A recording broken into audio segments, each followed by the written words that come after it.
What is up, everyone? Data here, and it is finally time to jump into NHL 21. Here on the first day of the pre-order access, we're headed into franchise mode.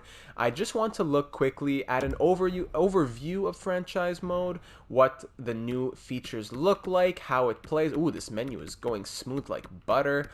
How everything just works out. I know that a lot is unchanged in the fundamentals. I'm gonna go ahead and turn owner mode off, player morale off. I never play with those, fog of war, all that stuff. Keep all those things off. Of course, CPU trades on, head coach, whatever, salary cap. So I just want to quickly see how it looks here in franchise mode when it comes to the menus, when it comes to simulation speed, all the things, tips and tricks you need to know for starting off franchise mode. I'm going to give my recommendations for if you're starting your own first franchise mode, the basics that you need to know.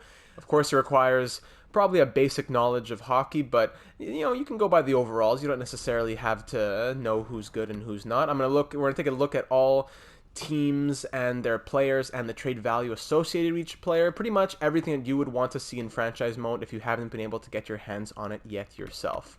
So this menu speed, I'm hesitant to praise it, but the menu speed's looking pretty good. So I've simulated a season already. I spent about a half hour looking at franchise mode. Now I'm looking at it with you. The newest thing here just on the menu screen is that your team status now goes according to buyer, seller, etc. No longer champion, contender, rebuilder. So it's kind of the same titles, just with, it's the same status, just a different title. I would prefer if I was able to set that myself. Hopefully teams don't come to me saying, "Oh, you're a buyer," when I'm actually a champion. If you go to your trade block here, finally you're able to list more than 3 players on your trade block. I'm able to put 5 players, thank goodness. Surplus and want screens, those are still the same, I believe. Yeah, nothing new there. But finally, being able to put more than 3 people on the trade block is huge. Now what we need to be able to have next is to be able to trade more than 5 pieces. Because when you go into the proposed trade, it's still the same as always. You can trade 5 pieces against any other team's 5 pieces. You can know their status as well by seeing if they're buyers, sellers, etc. So everything else in these 3 blocks here are pretty much exactly the same. Find trade, coaching staff, assign scout, view draft class, draft board, player search, trading block, browse trading block. Well, when you go to browse trading block as well, other teams are able to also list more than 3 players. So that allows you to scroll down here. But still, I would recommend going to the proposed trade screen. Like, instead of just seeing those 5 players, if I go to proposed trade and if I go to the Anaheim Ducks, and then if I go on L2 here and go to, skaters matching block, now I see a lot more than just 5 people. So that's how I would recommend doing it. I never really go to browse trade block because it's always limited by the number. Something else you'll notice is that players have different positions that they can play now. So that's interesting because, you'd often get centermen who had like 65 face-offs. So it's good if they're center/wing, like Kiefer Sherwood. He could play center, but 65 face-offs, I'm not going to play him center. But if he had to, he could, and it wouldn't hurt the chemistry. Because in the past, if you put a winger at center, it hurt chemistry and vice versa. But the thing is, for defense, everyone's left D/right D. That's interesting because obviously left-handed play left and right-handed play right more often than not. But I don't really understand why it's here if every single defenseman on every single team, in like all hundreds and hundreds and hundreds of them, are all listed as left D, right D. All of them have the ability to play both sides. So I don't really understand why it's there. It kind of negates the purpose of it. Like, if you want to put a guy on the left but he can play on the right and it doesn't hurt chemistry whatsoever, then I don't really understand the point of doing it. It's, if I'd rather it be that people are listed as left D or right D, and if you put them on the other side, it just wouldn't hurt chemistry, because to list them as both, it kind of negates the whole reason for having it there in the first place.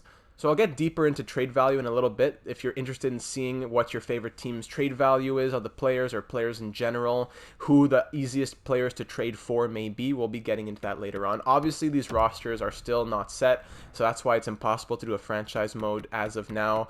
Barzal, Strome, LeBlanc, Bufflin. Bufflin at an 87 overall, all unsigned, all these guys. Bufflin already, I already envision it. He's going to get signed to a 1-year, $2.8 million deal, and then everyone's going to be trading for him at the deadline. We already saw that in the deep dive where it brings you to the trade deadline screen. Bufflin is always on that screen.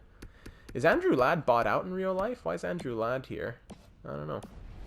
Anyway, so I'm with Montreal Canadiens here, just running a little fun simulation, just a random one. As you'll see on the screen, on the edit line screen, Max Domi, center/left wing. He has 75 faceoffs, but he's able to play center, so it doesn't hurt the chemistry. If I were to put Armia here, even though his line fit is pretty similar to Domi's, it would actually Domi's was better, but it would still hurt chemistry. Unfortunately, two-way forwards are still disadvantaged in this game. The chemistry is not fixed whatsoever. It's the exact same as NHL 20. Guys like Phil Danault, who are a two-way forward, are pretty valueless. As you know, he's one of the best defensive forwards in the entire NHL. You put him on the third line, who can fit? You know, no matter who we put him with, it would have to be all two-way forwards, two-way playmaker, something like that. Like, obviously you can still get a +1. I'm not saying he's totally useless, but I would not be able to put Danault on my top line, for example, with two snipers and get more +5 or +3 even. See, if I put Tatar, Danault, and Drouin, it's a 0, even though the line fits are not the worst. So that's something to be noted there. When you're changing your defense here, it does bring you to left D, right D on the screen here. But again, it doesn't really matter who you play where. It's just, I guess, you know, just preferential, I don't know what you want to call it. Goalies, there they are. Scratches, there they are. And yeah, that's pretty much it there for the lines. Nothing changed in chemistry, so I'm not going to really address that too much. I'll make a separate video talking about how to maximize your chemistry. I did that in NHL 20. Now I'm going to do it again in NHL 21 with a few tweaks to it. Coaching staff is still the same. You have 4 coaches in the NHL, 4 coaches in the AHL. Obviously, you want to get somebody who has a good line fit. This guy who the team gave to me, the computer gave me, has a 59% team fit. So personally, I would always want like 70% and up. At the beginning of a franchise mode, you're probably not going to have that. I'd go to higher coaches and see if there's anyone better. This guy at 65. So if I was actually playing a franchise mode, I would 100% fire my coach and hire this guy, Stéphane Giroux. The Francophones would love having a French coach on the team. So I'd put Stéphane Giroux as my head coach. It would give me a 65% team fit, and then it would possibly help my line fit be a bit better. But at the same time, you need to think about staff chemistry, 82%. You don't want to fire someone who everyone likes. Best chemistry with Booth, doesn't like Ko. See, both Ko and Booth don't like Panayi. So if I fired the head coach and got a different coach in, it's conceivable to think that the staff chemistry may rise, and therefore the performance of the team would be better. So that's something to think about, not necessarily anything groundbreaking at the beginning of the franchise mode, because as years go on, more coaches become available. So if you can't find someone right away, don't sweat it. But if there is someone available, I would definitely go for that better coach. For the scouting, if Fog of War is off, you know, even if Fog of War is on, I would, at the very minimum, fire all of my AHL coaches. If Fog of War is off, I would fire all of my my coaches, my AHL scouts, and I'd fire my NHL scouts as well, aside from probably just 2 of them. So all the pro scouts in the NHL and the AHL, barring a couple just for scouting and line fit purposes, I would go ahead and fire all of those right away. Even the NHL ones, because I could find someone better than an E-rated NHL scout. Make sure that your scouts are always at the highest possible overall. It's going to take a few years to hire new ones to make sure, because you're going to get a lot of D and E rated scouts, and when you go to hire new ones, there's only like C rated. But July 1st of every year, you'll find new scouts who are B, A rated, or if owner mode is off, then you can give them max contracts and they will always sign with you. At the bottom, it tells you the scouts that you have. They changed Scandinavia, it was Scandinavia to Nordic now, the Nordic countries, but it's the exact same as before, SHL, Liga, and Allsvenskan. So you'll want to hire, personally how I do it is I go 3 in the USA, 2 in the OHL, 2 in the Q, 2 in the Dub. So right there, that's 2, 4, 6 plus 3, that's 9. Plus 2 NHL scouts, we're at 11. 2 in Russia puts us at 13. 2 in Europe puts us at 15. I'd put 2 or 3 in Scandinavia, puts us at about 18 or so, and that leaves some wiggle room where you can hire scouts, maybe an extra OHL scout if there's a lot of OHL prospects, maybe an extra Russia scout if there's a lot of Russian prospects, etc. So that's how I usually do it. If there's a lot of scouts, prospects, you have to do at least 2. But again, I'm going to post a video going deeper into this. Scouting in NHL 21. Just the take-home message here is that you have to do your own scouting. If you don't do your own scouting, I did a simulation example. I went all the way to June 2021 with just setting the scouting to auto scout, and these were the results of doing that. So when going with auto scouting, I had about 10 pro scouts, 10 amateur scouts, I believe, because it was totally untouched. You come into the draft class at the end of the year, see in the top right corner, June 23rd, 2021. Obviously, the rosters are all messed up. Lafreniere, Stützle, these guys aren't drafted yet in this reality, so that'll have to be fixed. Ponomarev still has this crazy high potential for some reason. Anyways, you see that it's all unknown potentials all the way down through the entire first round, through the entire second round. You'd think, what have my scouts been doing all year? They've been drinking coffee over in Scandinavia for some reason, these guys, and a bit in the US. I know 2 bars medium elite about this guy who's ranked 409th by Central Scouting. I know that this guy ranked 1,003 has 2 bars low elite potential. So I know some stuff, but not only do I know stuff like only about the worst prospects available, none of them are even 4 bars. The best is this 3 bar low top 9 prospect ranked 1,028th. So you not only can you not trust them to fully scout a prospect, you can't trust them to scout in the right, oh, here we go, in the right range. I have all these, I don't know anything about anyone like ranked 400 or below. Guaranteed AHL top 6 forward, that's what I know. So you really can't trust the scouts to be auto scouted. You have to do it yourself if you don't want to be taking shots in the dark when it comes to the draft. So as you can see, very, very much worth it to do your own scouting. What you want to do, the brief version, is just go to scout-specific players. You go and click on a guy. You go to potential and comparison, and then you just scout, scout, scout, scout, scout all the way down. For some reason, I had it to auto scout. Again, as you saw in that experiment, this guy, this auto scout, is scouting all people in the 4, 5, 6, 700s. I don't know why. That's pretty broken. I hope they fix that for people who prefer to auto scout, because honestly, it really is a big process to do your own scouting. It's very worth it, but it is a large process. I wish it was more, it's either take a shot in the dark with you don't know anything, or you know a lot, and but it takes a ton of your time. So here's a quick example of how my scouts probably would look. I have at least 2 people in all the areas with a lot of scouts, or with a lot of prospects, 20 scouts in total. You want to get as high a rating in the region as possible. Like I said, I'm going to be putting out a video all about scouting, so I'm not going to go ahead and do all the scouting here and then show you, because that's going to be in another video and not really the purpose of this one. But just to show you that if you don't scout, it's a disaster, and if you do scout, here's how you should. So if you have any other questions on that, please let me know, but that's pretty much it. I forgot to mention that. Getting into the trade values now, I want to look at each team, quickly browse through their trade values, see what makes sense, see what doesn't, see what may be a little bit broken. Anaheim Ducks, they have no value on their team, doesn't make sense. Max Jones has way too much trade value, more than Ryan Getzlaf. He is an 81 overall somehow after playing only 59 games last season, scoring 12 points. I don't know how he's an 81, which is almost like Dominik Kubalik, who's an 81 or an 82. Does not make sense because his physical stats make him better than he actually is. These are okay here. Phil Kessel, I'd give him more value. So really, it's just a quick overview. If I get to your team, just go ahead and pause it right there. Someone that you want to see. Bruins, I'd give more value to it's not too crazy. More value to Kesa probably. Not too crazy there. Okay. Buffalo Sabres. Eichel, I'd give him a bit more value, closer to the max bar. Dahlin as well. Middlestat, a bit too much. Ristolainen, I'd give him a bit more. Olofsson, I'd give him more value and lower overall. I wouldn't give him an 84 already after just one good season of 42 points in 54 games. Pretty high overall, to say the least, I think. Brandon Montour, I'd give him more value. Calgary Flames, Gustafson's a lot of value for Gustafson. Not anything crazy though. I'll check the goalies quickly after this. We'll fly through them. Hayden Fleury's a lot of value. He's in the block. Dougie Hamilton should have more value and higher overall, guaranteed. That's an absolute shame that they didn't give him a better overall. Dougie Hamilton, one of the best defensemen in the NHL.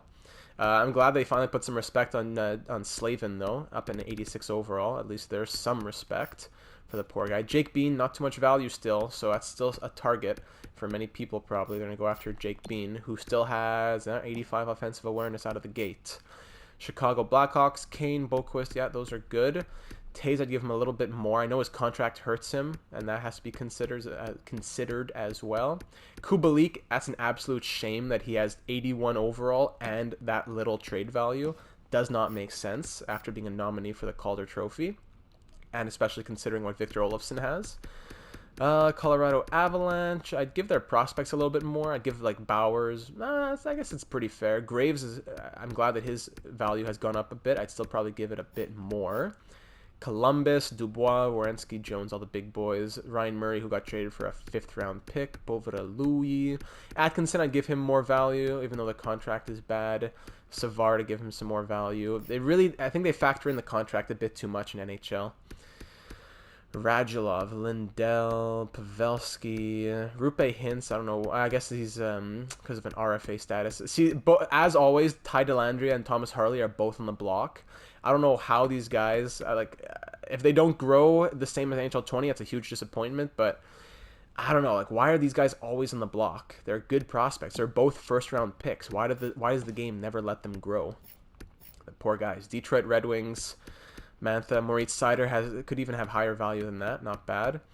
Joe Veleno. Look at Joe Veleno here. 76 overall and 20 years old. Yet to play much in the NHL. At all, actually. Yet to play at all in the NHL. A first-round pick in 2018. Look at that trade value. Then Ty Dellandrea, also a first-round pick who's yet to play in the NHL. The trade value isn't that much lower, but why is he a 66 overall? Why do you have to do him dirty? The poor guy. 10 overall less? That doesn't make sense. The poor guy.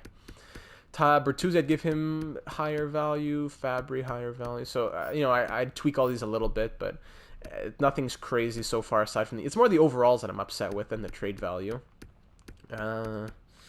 Ethan Bear. Puljujärvi should definitely have more value. Only at a 70. Even though he's yet to play, he has the skill. He's putting it up in Europe, so his overall shouldn't be hampered because of his refusal to play for Edmonton. He's still a great player. Okay, Florida Panthers, Huberdeau, of course, Barkov, Dadonov, Hoffman, Owen Tippett. I hope he grows in this game. I haven't seen much growth from him in prior NHLs. I give these depth guys a little bit more value. Achari and Vetrano.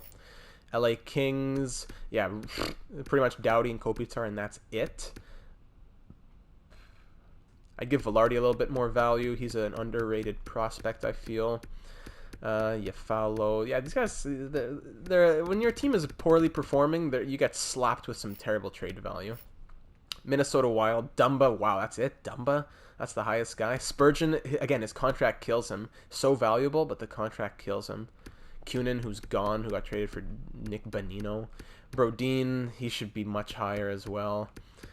Zuccarello, the contract kills him. All these guys have contracts that kill them. Did I already pass Zach Parise? I must have. Oh, yikes, I didn't. Where's Parise?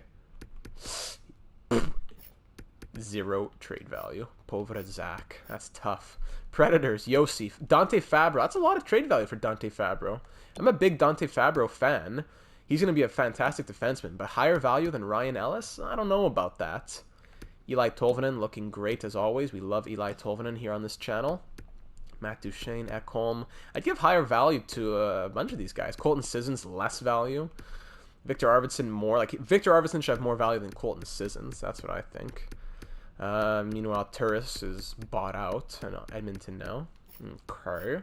New Jersey Devils, Hughes, Heischer, of course. Severson, and I don't know if I'd give Severson. Yeah, you know what? That's fair. Subban, I guess that's fair as well for the season that he just had as well. I'd give Palmieri more value, though, for sure. Same with Gusev. Gusev, yeah, people are going to steal Bratt and Gusev for sure. Every franchise mode, but especially Bratt. He plays super well.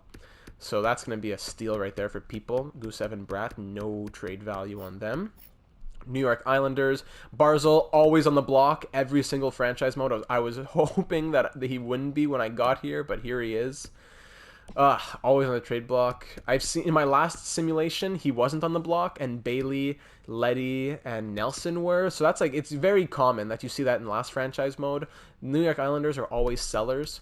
So either it's Barzal, or it's Bailey, or it's Nelson, or it's Eberle, or it's Lee. They're always on the block. So you know, it's not going to be hard to get guys like Matthew Barzal on your franchise when his value is not too high, plus being on the block. So that's a bit of a hack right there. Panarin and Kakko, good value. Kakko's a bit high, but I'm sure he'll pan out. Zibanejad, which should be even higher. Zibanejad is super underrated. Trouba, Strome, Fox should be, yeah, I guess that's fair for Fox. I'd almost put it a little bit higher. Elias Anderson's, see, this doesn't make sense. Elias Anderson refuses to play for the Rangers, and he gets this trade value. Puljujarvi refuses to play for the Oilers, and his value is in the pits. Why? Puljujarvi is better than Anderson, I'd argue. Even though their overall is the same, why is the value that much different? Doesn't really make sense. Buchnevich, I'd give him more value. Tony DeAngelo, I'd give him more value. Rangers being done dirty a little bit. But Ottawa Senators, yeah. None of these guys are even in the, there's like 4 players in the NHL, even on the entire first page. Yikes. Logan Brown, Zaitsev, ooh, shoo. Duclair, terrible value for Duclair. Yeah, yikes. That's all we're going to say in Ottawa. Philadelphia, a lot of value for Nolan Patrick. I guess they don't really account for injuries, though, which is fair. Konechny, I'd raise Konechny's value over Farabee's probably, for sure. Morgan Frost, Ratcliffe, JVR, Niskanen, retired. Kevin Hayes should be absolutely nothing if they're going by contract, like killers. Which, you know, he's almost there, so I won't, that's not really something to be angry about. Crosby, Malkin, Letang, all good value. Gensel, even higher, maybe. Poulin, yeah. Kapanen, good. Zucker, not bad. Rust, I'd raise Rust's value after a crazy season that he just had, going 56 and 55. Yeah, I'd definitely raise his overall and his value. Yeah, not bad aside from that. Jack Johnson, Poveda Louis. All right, San Jose. Ryan Merkley makes sense. Carlson makes sense. Burns, yeah, makes sense that his value has dropped. Same with Vlasic over the last couple of franchise modes, last NHLs. The contract stays, but the overall gets less as the age goes up, which is fair. I'd probably raise Timo Meyer's value by a little bit. Big Joey. I guess that's it. Yeah, nothing too wild there. St. Louis Blues. O'Reilly has a lot of value, which is nice. David Perron finally getting some respect. That's good. Schwartz, yeah, it's not bad. Yeah, I don't mind. I like St. Louis's values here. I don't think I have any problems with the values on the Blues, which is good. First team I don't think I've seen no problems with. Tampa Bay Lightning have a lot of value, which is nice. What is nice is that the trade value has been fixed a little bit. So instead of Kucherov, Hedman, Point, and Stamkos all having a full bar of trade value, and you don't know who actually is more valuable, now they've fixed it so that you can see a little bit. Very small amount difference, but you can see what the order is. Sergachev, McDonough, Shattenkirk a bit high. I guess the really cheap contract probably helps him out. Yanni Gourde, I wouldn't put it that high. Tyler Johnson, I wouldn't put it that high for sure, as we just saw by no one claiming him on waivers. I would not put his value that high. Meanwhile, Palatz is actually what Johnson's should be. Okay, same for Killorn. It's a bit of a weird one. Maroon's in the pits, even though he has 2 cups in 2 years. And he's been big on both those teams. Toronto Maple Leafs, yeah, this is wild. Are you going to tell me that Timothy Liljegren has more trade value than Morgan Rielly? And that Rasmus Sandin is right below Morgan Rielly. That does not make sense. Morgan Rielly should have much more, not even much more trade value for Rielly and a little less for Liljegren. I know how good Liljegren, I know how good he's going to be, how much he is and going to be, but Morgan Rielly is that good that he should be higher right now. I don't care, he's 26, that's not old. That's a weird one right there for sure. That's probably one of the weirdest, I don't know.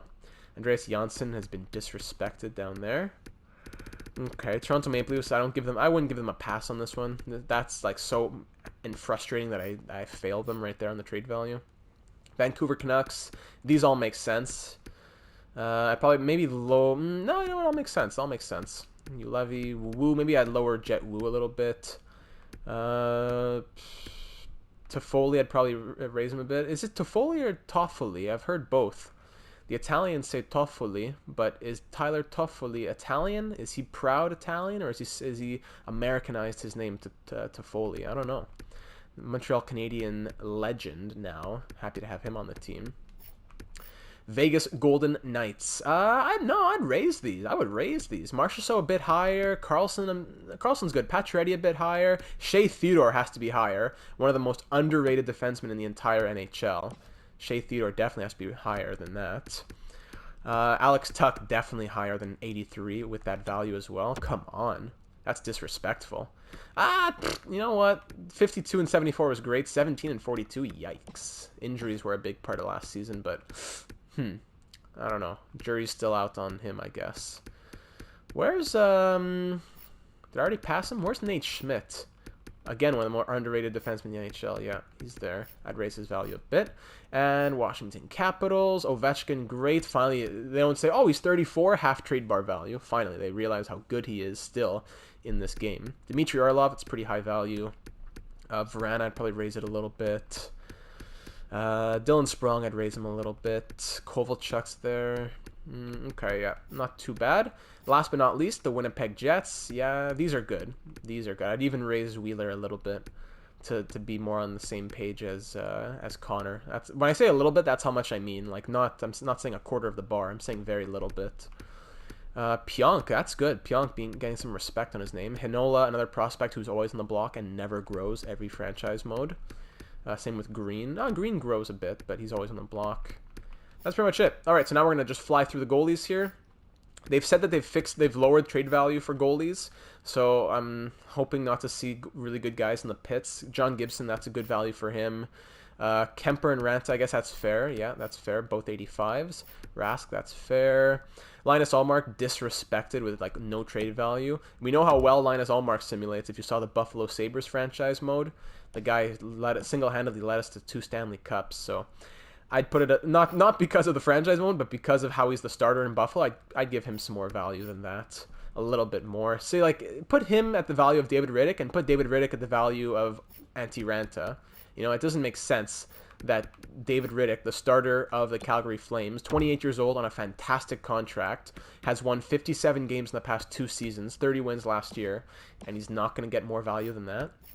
Again, not the overall, it's the value. So easy to pick these guys up. Marachik, Reimer, you could pick them up for like a 4th round pick. Even Nedeljkovic, low starter, he was supposed to be great. 2nd round pick, he's never blossomed. Corey Crawford, I guess that's fair since he's older with his contract. Grubauer should certainly be more than that. Philip Grubauer went 18, 12, and 4. I know he split time with Francouz, but he was great whenever he did play. Definitely be a bit higher than that. Oh, hold on a sec. Michael Hutchinson's an 80 overall? That just caught that in my eye. The guy's played one game last year, and the season before that, he won 4-9-1. Come on, 80 overall? You're going to tell me that's an 80 overall? We've really lost track of what overall means. Merzlikins and Korpisalo are both 84. Finally, Merzlikins is more than like an 82 to begin a franchise mode, or like 79 or whatever it was at the beginning of last year. I'd probably raise both their values, to be honest. They can both be like high starter potential. Both good goalies. Dallas Stars, Bishop's fine. Khudobin. See, why does Khudobin's value as much as Rittich's when they're both 84, but like Khudobin's 10 years older? Not 10 years older, but like still 6 years older. Bernier, no value. Poveda Louis. Koskinen, Mike Smith, yeah, in the pits. Bobrovsky, I guess it's his contract that kills him. That's a really low value as well. Jonathan Quick. I'd give Jonathan Quick a little bit more value. I know it wouldn't cost a lot to get him in real life, but I put him like, at least where Peterson is, or a bit more. Dubnik, yeah, I guess that's okay. You say Sarah Pecorine also in the pits. I'd raise his. I'm not saying a lot. Again, I'm not saying a lot. I'd raise it a bit. Mackenzie Blackwood, yeah, I'd raise his a bit as well. Even more than a bit. Mackenzie Blackwood was a bona fide starter on New Jersey last season. 26-40. Yeah, I'd definitely raise Mackenzie Blackwood's value. He could be a starter. Varlamov, Grice, those are okay, I suppose. Grice is getting older. Shesterkin, his overall makes absolutely no sense. I wish I had my original reaction when I saw him for the first time like half an hour ago. 86 overall. He's going to get to 86. Don't get me wrong. He's going to get to 86. But you're going to tell me after 12 games in the NHL, you're ready to put him higher than all kinds of guys who have been starters for years, who we just saw 2 seconds ago? Kemper, Ranta, Riddick. He's already better than them after 12 games? No. He's going to be great. Make him like an 83 with medium elite, high starter, high elite, I don't care what, potential. By the end of season number 1, he'll be at 86. He'll be at 87. But don't start him out at 86. That does not make sense. Same with Gorgiev, already at an 83. That's a really bad one. Yeah, there's nothing to say on the Senators, that's for sure. Carter Hart. See, Carter Hart is an 86. Carter Hart is an 86. What has Carter Hart done in his career? He has gone 43, 26, and 4 over 2 NHL seasons. That has given him an 86 overall. That makes sense. Shesterkin does not deserve an 86 just yet. He is so close. He will deserve it very, very soon. But not at the beginning after he's played 12 games in the NHL. That's a weird one. Jerry should definitely be higher as well. Low starter. He's going to be the starter this next season. 22, 12, and 1 with 3 shutouts, and he gets 83 overall. That's another guy you're going to steal. You're going to say that he's simulating like a monster. You're going to trade a 3rd-round pick for him, and then he's your starting goalie. We did it in Anaheim, and we did it in San Jose on the live stream series. Okay, well, hold on. I got so consumed with Tristan Jarry. Casey DeSmith is an 83 overall? You're going to tell me that Casey DeSmith is as good as Tristan Jarry?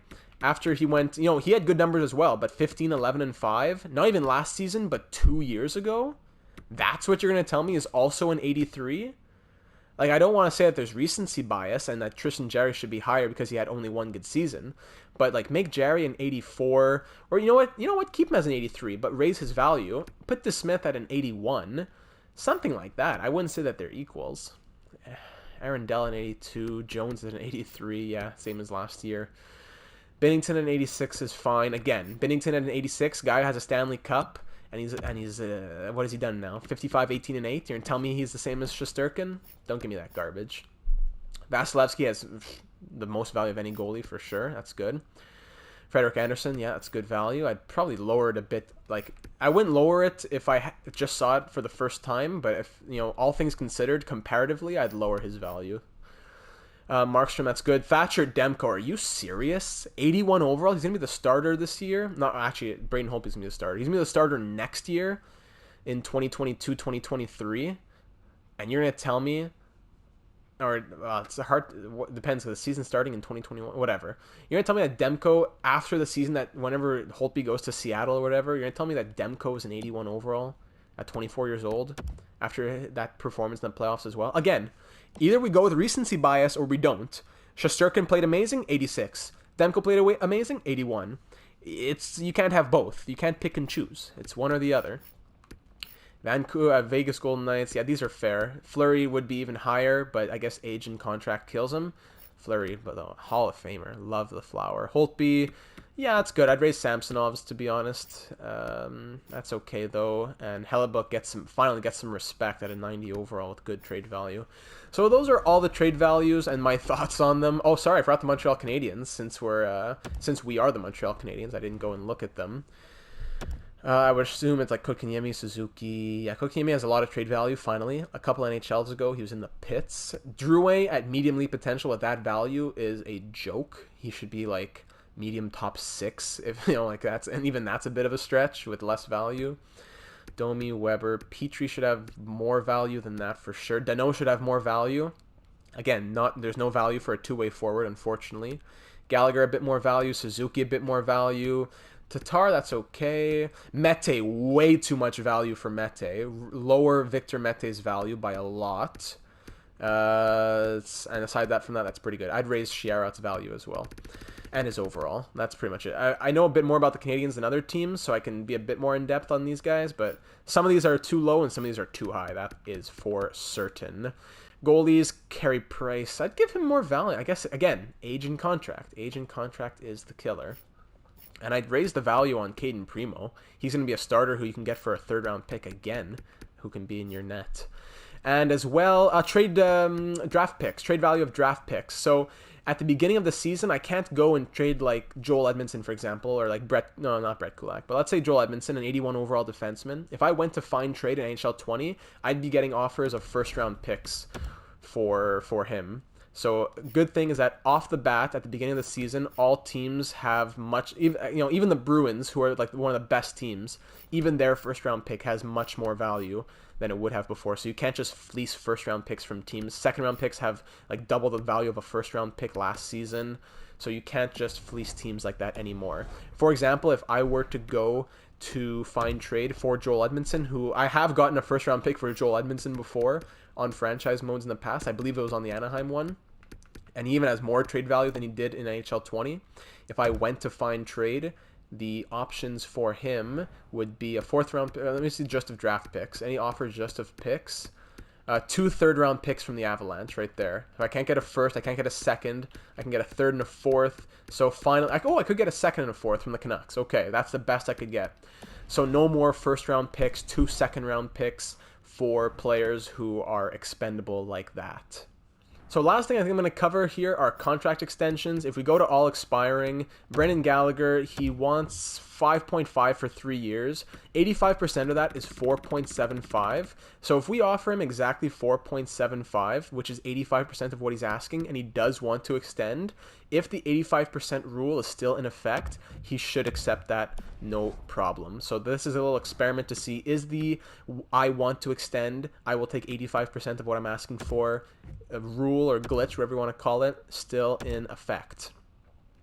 As well, it's still garbage that with morale off, you're going to win like 10 Stanley Cups and people will be like, no, I don't want to resign. I wasn't happy with the team and its performance last season, blah, blah, blah. Yeah, 85% rule still here. Brendan Gallagher, we just signed him for 4.75. So that is still in effect, and a very important thing to know when you are in franchise mode. If the player does want to extend, if the word yes is under extension, like 95% of the time, unless you've been burying them on the fourth line, they will accept 85% of what you're offering. Thomas Tatar, I could offer him 85% of 5.3 for 6 years.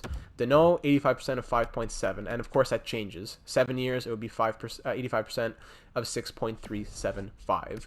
Jeff Petrie, though, does not want to extend, so if he wants 5.9, I'd probably have to offer him like 6.5, which is actually, around what he's making in the real world, so it wouldn't be crazy. And of course, if you have a UFA who does not want to re-sign, always just qualify him and get him on July 1st. That's something you can see in my franchise modes, a little trick that you can pick up, stuff like that. The contracts, you got to be really sleuthy. You got to be careful, or else the system's going to play you and you lose all your best players every single season. So now I'm going to go ahead and simulate through the calendar. We're going to go all the way to the end of the season, see if all the same people are still at the top. Does Tyler Seguin still score 120 points? Does Ovechkin still score like 60 goals a year? Like, is that all still happening? On my trade block, I'm going to go ahead and take all these guys off. I don't want them getting offers. Blah, blah, blah, blah. Goodbye. As well, I want to see the speed of the simulation here. At the beginning, there's going to be a lot of pop-ups for waivers and blah, blah, blah. So the simulation speed here is 100% certainly not the speed of MLB The Show for sure, because you're just flying through like 1, 2, 3, 4, 5, 6. That's how quick you go, like less than a second per day. That's how quick you go through the calendar. I'd say that this speed is somewhat faster than what we saw in NHL 20. The menus are way faster. The simulation speed, it's negligible. It is faster, but it's not that much. Possibly could have to do with injuries, could have to do with trade offers, especially closer to the trade deadline. It has to do with trade offers because there's so much going on in the NHL. The engine's really revving, trying to get up that hill. But I was hoping for much faster menu calendar simulation, so that it would be a lot easier to do things like career simulations and franchise mode experiments. And it does seem like it is a bit faster, but it's still really bogged down by everything going on in the NHL with all the injuries, with all the roster moves, with all the trade offers and trade CPU trades.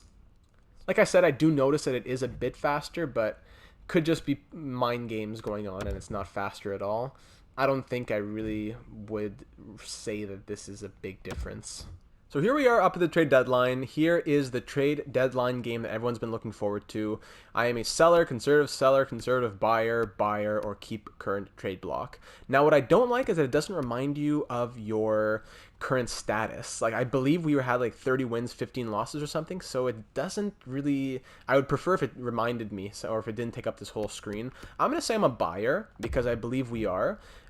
Enter trade deadline, let's do it. I think I saw 33 wins there, so you know what, it makes sense. Oh goodness, Alex Ovechkin's on the block. Okay, so here's the trade deadline. The minutes go at about, it seems like 1 minute per, like, let's see, 1 2 3 4, you know, every 3 to 4 seconds there's a minute passes, and it's gonna go all day till 12 p.m. Is it from 6 a.m. to 12 p.m. I think is Pacific time.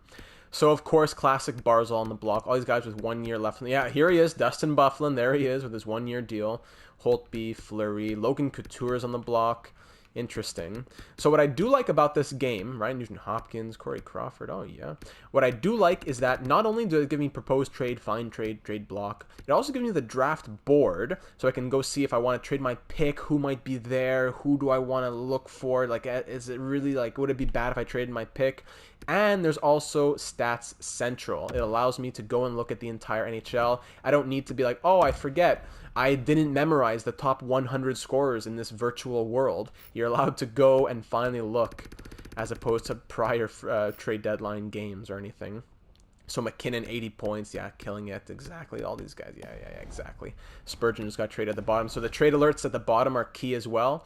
Also put some pressure on you because you got to make these deals. So let's say we're a buyer. Let's say I want Alex Ovechkin. He has teams interested in him. I click on, see at the bottom, I can just click on find trade. I don't need to go and propose my own. I press L1, find trade, open block, nothing.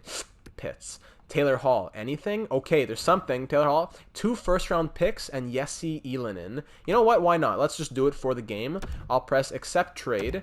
Perfect. And what happens when we make the trade? Okay, now he is, if I go click on him, sold. So we have available, sold right there. So this is just looking at the top 10 players, by the way. You can go look at each specific team and who's available on each team. Don't forget that. That was just the top 10 available. Who are sold today? Taylor Hall and Jared Spurgeon. Who was interested?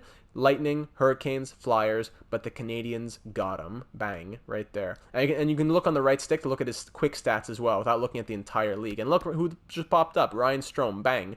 For Thomas Harley, yeah, of course, for Thomas Harley.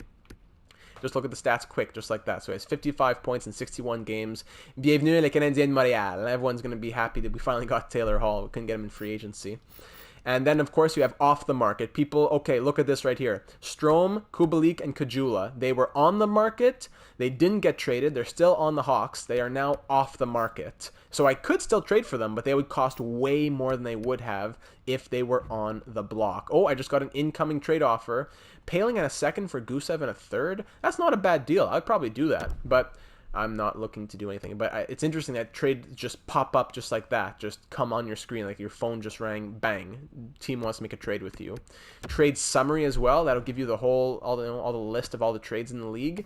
So I like this. Taze went to the Red Wings. Okay. I like this very much. I'm a big fan. It makes it a lot more interactive than just, okay, there's someone that I want to get. Well, if I want him and if I have the resources for him, he's mine. But now you got to say, okay, the clock is ticking here. As the day goes on, people's value will get less and less. However, they they could also get traded. So I would like to do an experiment here where I just look at Ovi's value and see if it drops throughout the day. So this is his value around 7 in the morning. I'm going to see if it changes closer to 12 p.m. if he doesn't move. Same for Barzal, who's pretty much the same in value. So we'll check back in when it's around like 11:30. What is interesting to note, though, is that the teams that are interested do change. I don't know what it was at the absolute beginning, but what I just saw like an hour ago or whatever, 45 minutes ago in this fake world. Oh, hold on, trade offer coming in. No, I will. Oh, that's not a bad deal. But no, thank you, Anaheim.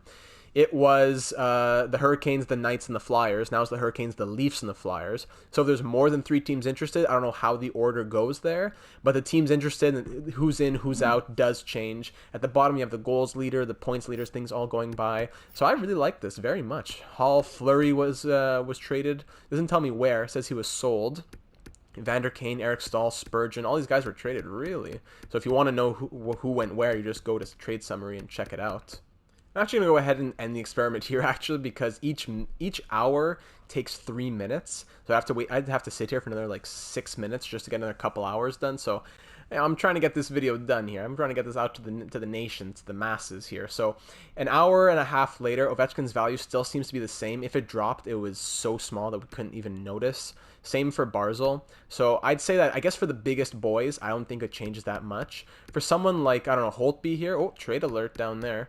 The Blue Jackets trade Korpisalo and a third and a fourth to the Hurricanes for a second and Peter Marachik. Interesting. So I was trying to say here at the bottom, let's say a guy like Corey Crawford, maybe his value changes. He's on an expiring deal. He might retire. I don't know. Maybe that is something to take into account. But I don't know. See, like here, the top 10 never changes, but it's gone from all available to available, available, sold, available, available, sold, off the market, available, sold, like that. Another offer here. So these teams know that I've pinned myself as a buyer, so they're sending me roster players. If I pinned myself as a seller or conservative buyer or whatever, I'd probably be getting more picks, prospects, and they'd be asking me for the roster players. In the top right corner, you see the clock continues to tick. I'll decline that, and so on and so forth. So once you're done, once you're fed up with the deadline, you just go ahead and exit. You don't have to, unfortunately, you can't speed up the time.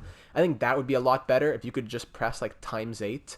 Because if I'm trying to wait out a team till like 2:55 or 11:55, whatever it is in Pacific time, to try and make that deal, I have to literally sit there for over 10 minutes to make it happen. So that's not so fun. So as well, you know what, guys? Don't forget, make your injury sliders go lower. Go to rules, go to settings, go to sliders, go to injuries. They're currently at 50 out of 100 when you start the franchise mode.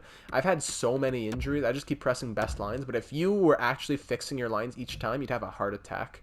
So just go ahead and put those sliders down to maybe 12, 15, something like that. We're going to see at the end, we look at the stats, how many man games we lost just to injury. All right, so season comes to a close here. We actually had a great record.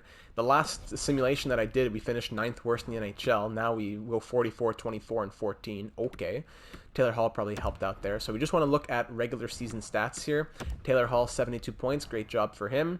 Just what does it seem to be? So a lot of these guys, 82 games, bang, perfect. Somehow, for some reason, in Laval, I had so many injuries, and guys like Edmondson and Sherrod were always injured. Somehow, Tatar, Weber, Gallagher, they all played 82 games, but then these other guys were always injured. So looking at the bottom here, Drouin had 57, Petrie 73, Armia 71, Edmondson 67. That's not from one injury. Sherrod 47. These are not from one injury. The guys are always injured, though it didn't make sense really. So I like to make sure you fix your sliders for sure. I guess these numbers are pretty realistic. Petrie probably would have had more points. Drouin, 36 points, that's it. I guess that's realistic, but it doesn't make sense for a guy who's 85 overall playing on the first line. Lehkonen had more on the on the third line. Oh, but 36 and 57. I'm a degenerate. But still, I guess he would have been on pace closer in the 50s. Yeah, I guess, yeah, Dano 59. Okay. Then looking at goalies here, Carey Price, he had a .913 save percentage, 2.62 goals against. That's good because last simulation he was in the 800s. And let me see Laval here. How many injuries did I have in Laval? That was injuries all season long. 71, 71, 57 for Cale Fleury, 69 for Juleson, 25 for Paling. These guys, 50s, 30s, yeah, all the way at the bottom of these guys who are injured the most. And then in net we had Kincaid. Is that Keith Kincaid? That picture doesn't look like Keith Kincaid. Here's a picture of Keith Kincaid. I'm not sure if that's Keith Kincaid. I'm not buying it. Lindgren, Primo. Okay, so what we want to see is the entire NHL. Was it the same as always, where Tyler Sagan's at the top or whatever, and McDavid's not even in the top 5? I don't know, whatever. Is it? No, McKinnon 107, McDavid, Voracek, Rantanen, Malkin. Malkin's always up there for sure. Giroux, Carlson, Huberdeau, Larkin, Panarin. No Sagan, eh? Okay, 79 and 80 for Sagan. Nothing crazy. 80 points in 80 games for Eric Stahl. All right. Looking at goalies now. We want to see... Yeah, there's David Riddick, the poor guy who got disrespected in his trade value. See, the guy had 40 wins. At the trade deadline, I could have gone to Calgary and given them a third-round pick and gotten the most winningest goalie in the league this past season. Let's look at minimum 40 games and just look at top save percentage. Who had the top save percentage in the NHL? 85, 84, 87, 85, 83. Bottom, 83, 83, 81, 83, 83, 86, 85, 87. So this, wait, no, this is not. I said bottom of save percentage. That wasn't the bottom. Why is Allmark at the bottom with 905? Really, it's these guys. So this experiment didn't work as well as I did like last simulation. At the very top, it was all 84 and under, and at the very bottom, I had Vasilevsky and Price as like 2 of the bottom 5. So again, it's, you know, in this simulation, that's not what happened, but very often be very aware that high overall goalies do not mean good performing goalies. Do not be fooled. Shesterkin here. 86 overall, we thought he was going to be so great. 901 save percentage, 3.11 goals against average. Nothing crazy. So always be aware that overall does not really mean anything for goalies. It means something, but it doesn't mean as much as you may think it may mean, is what I'm trying to say. Hope that made sense. Rookie skaters, yeah, good job, everybody. And for goals here, where's Ovi? Only 35 goals in 82 games? That is really weird. Did he still lead the league in shots with 327? Yeah, he did. Only 35 goals, though, but Washington had a terrible season for some reason. That's why he was on the trade block. Let me look in the AHLs. Jacob Forsbacka-Karlsson still... Yeah, there he is. That has not been fixed for like 4 years. Jacob Forsbacka-Karlsson always takes way more shots than anyone else, and therefore scores more than anyone else. A two-way forward who's a sniper. 29 goals. Yeah, that's a weird one. So that's pretty much it for simulation. I guess we'll just quickly simulate through the playoffs. Let's see if we got swept in the first round for the classic EA Voodoo. Let's say, what if I was trying to win a Stanley Cup here? Would I be able to get through the Detroit Red Wings in the first round? 6-2 loss. Can Carey Price give me some poise here in the playoffs? Even though I have a 90 overall goalie versus like Jonathan Bernier, are we going to get stonewalled? And there, oh no, I thought it was the sweep. No way we win this series, but I thought we had the sweep. And we end up, oh my goodness, we're going to 7. Are we going to reverse sweep the, okay, no, we didn't. We lost in the first round to Jonathan Bernier and the Detroit Red Wings. So there you go, classic first round exit. And so the last thing to really look at in all of franchise mode here is the record book. I have been waiting the best for last. In my opinion, the best new addition to franchise mode is the record book. So for the Montreal Canadiens, obviously our records go all the way back to like 1910. So career, season, rookie, and game. Let's say I go career. Who do we got here? George Hainsworth, Chris Nyland, all these guys all time. Okay, so it's current and all time. Sorry, I was reading it wrong. So current is people who are on your team. All time is obviously all time. If I were to trade Brendan Gallagher, I don't think that it would still be him anymore. I think it would change. That would require me to trade him though, but I didn't want to do that. Obviously, you go to any other team, it'll tell you. Mikko Koivu is leading there because it's a newer franchise, as you can tell. What I like is the season. A career is obviously good for deeper franchise modes, but season, rookie, and game are the really fun ones. Season, if you have a goalie who goes on a tear with 10 shutouts, no one's going to touch George Hainsworth, 22 shutouts, obviously, for the Canadiens. But let's say, I don't know, let's say I'm the Nashville Predators, like Pekka Rinne's record of 8 in a season. There we go. That could be beaten, and that would be fun to see. And then let's say we go to season, we go to rookie, Eli Tolvanen. Eli Tolvanen comes in. We know how good he is. He actually plays a full season, scores crazy stuff, puts his name in the record books. Bang. Franchise record never changes. Even in 15 years, he's still on your team. He still holds the rookie records. And then for game, whenever someone goes off, because often, Marek Zidlicki, wow, rest in peace, legend. So obviously, as you simulate through your career, you're not going to be able to see, oh, this guy had a 4-goal night, this guy had a 7-point night or something. But with this, you will be able to go back and check it out. So if I'm, this menu, there's a lot of stuff to click on. If I'm the Canadiens here, here's Nuzzi Lalonde with his 6 goals. If someone were to beat that, that would be a big deal. That would be something to really make a big deal about. So that is really fun. So I love this record book. Obviously not a lot to look at when it's just experimental. But when we're deep into franchise mode and we want to check annually if any records are broken or even becoming close to getting broken, you can go in-game and watch. It's really fun. It's really fun. Like, obviously it hasn't happened yet, but I'm very much looking forward to that. So last thing to look at, I suppose, is the draft itself. I don't think it's changed. As you'll see in my scouting video, it's, as I mentioned like 3 times already, you have to scout your own prospects to see who's going to be good. Winnipeg Jets win the cup. There you go. Winnipeg. Salary cap the same. Is the draft lottery still as crazy where it's so often that a team at the bottom goes to the top? 6-1. Okay, that's not too wild. 6-1.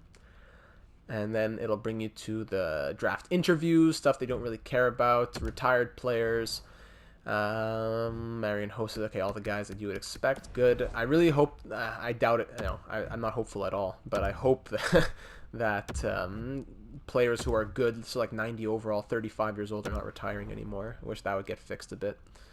So in the draft, yeah, it seems like it's the same. So the Predators do want to trade their pick here, which is interesting. Pick 56, so in round number 1, you had Lafreniere, Aturati, Svitov, Stutzel, Lheureux, Panamarev, etc. It was medium elite center went. So obviously, oh, Trevor Wong has a picture now, great. So obviously these guys have to be fixed with and assigned to their teams, but so year 1 draft will not look like this. So don't take those potentials as being anything crazy. Kirk Crawford, welcome to Le Canadien Montréal. Low elite. Hey, look at that, low elite. So, okay, the draft, I wouldn't say that it's changed at all. All the things on the side are still the same. So nothing new to say in the draft. So there's the overview of franchise mode, going kind of in depth, a little bit of an overview of a regular season. I hope that was interesting to you. It's really the trade deadline game that interests me. I hope that you got whatever knowledge you needed, whether it be the trade value of players that you want to see on your team, or if the 85% rule still worked, etc. Please leave a comment if you have any other questions, and be happy to let you know. So if you are new to the channel, make sure that you are subscribed, because there is a lot of NHL 21 content coming your way. Franchise mode, unfortunately, can't happen yet with the rosters not being fixed, but with Be a Pro and with other player simulations, and other career simulations, and as well, just a lot of tutorials on me working on with drafting and chemistry. If you want to know as much as you can from NHL 21, most especially from franchise mode and Be a Pro, make sure that you are subscribed to the channel. All the links in the description for our Twitch, for our Discord server. Make sure you get in there where you can have discussions. And if there's anything that you want a tutorial on in NHL 21, please let me know, and I would love to make a video for it. So thank you so much for watching. I hope that you are excited for franchise mode as soon as these rosters get fixed, and I will see you in the next one.